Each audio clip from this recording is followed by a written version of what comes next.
আজ করছি কচু ভাজি। কচুটি প্রথমে ভালো করে ধুয়ে রেখে পেঁয়াজ মরিচ রসুন কুচে তেলের উপরে দিয়ে সুন্দর করে ভেজে ভেজে কচুটি দিয়ে অনেকক্ষণ ধরে ভেজে ভেজে কচুটি অনেক সময় ধরে ভাজতে হবে।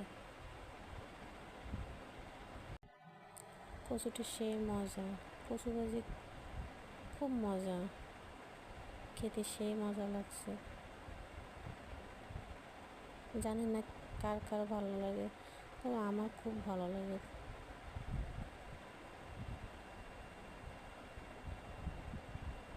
ভালো লাগলে পাশে থাকবেন।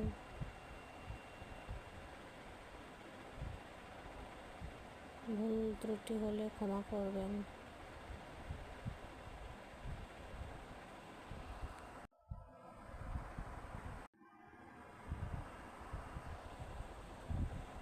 ধন্যবাদ সবাইকে।